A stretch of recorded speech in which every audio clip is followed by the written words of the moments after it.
This is a TLC recording. Pride and Prejudice by Jane Austen. Chapter 1. It is a truth universally acknowledged that a single man in possession of a good fortune must be in want of a wife. However, little known the feelings or views of such a man may be on his first entering a neighborhood. This truth is so well fixed in the minds of the surrounding families that he is considered the rightful property of some one or other of their daughters. "My dear Mr. Bennet," said his lady to him one day, "have you heard that Netherfield Park is let at last?" Mr. Bennet replied that he had not. "But it is," returned she, "for Mrs. Long has just been there, and she told me all about it." Mr. Bennet made no answer. "Do you not want to know who has taken it?" cried his wife impatiently. "You want to tell me, and I have no objection to hearing it." This was invitation enough. "Why, my dear, you must know. Mrs. Long says that Netherfield is taken by a young man of large fortune from the north of England, that he came down on Monday in a chaise and four to see the place, and was so much delighted with it that he agreed with Mr. Morris immediately, that he is to take possession before Michaelmas, and some of his servants are to be in the house by the end of next week." "What is his name?" "Bingley." "Is he married or single?" "Oh, single, my dear, to be sure. A single man of large fortune, 4,000 or 5,000 a year. What a fine thing for our girls." "How so? How can it affect them?" "My dear Mr. Bennet," replied his wife, "how can you be so tiresome? You must know that I am thinking of his marrying one of them." "Is that his design in settling here?"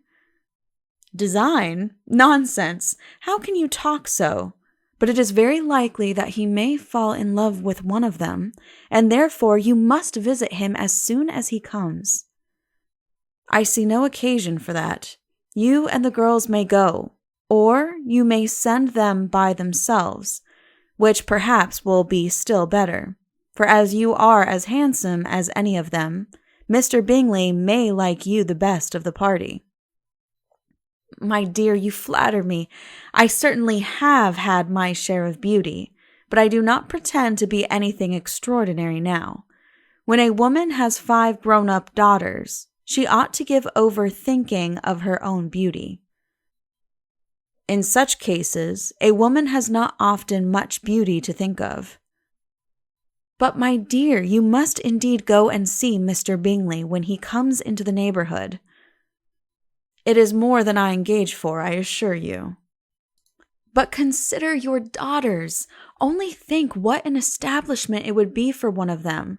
Sir William and Lady Lucas are determined to go, merely on that account, for in general, you know, they visit no newcomers. Indeed, you must go, for it will be impossible for us to visit him if you do not."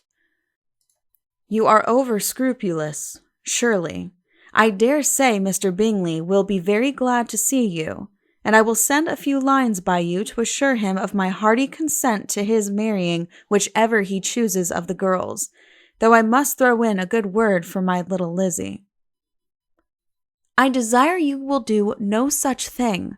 Lizzie is not a bit better than the others, and I am sure she is not half so handsome as Jane, nor half so good-humored as Lydia.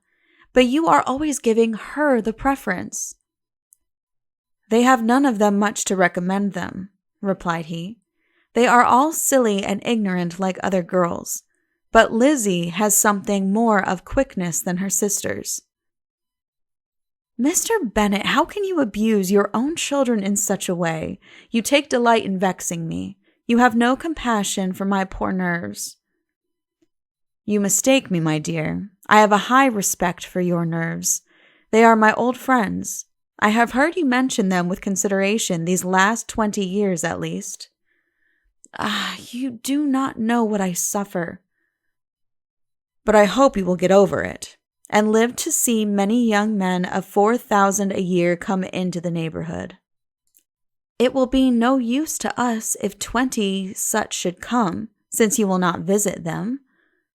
Depend upon it, my dear, that when there are 20, I will visit them all.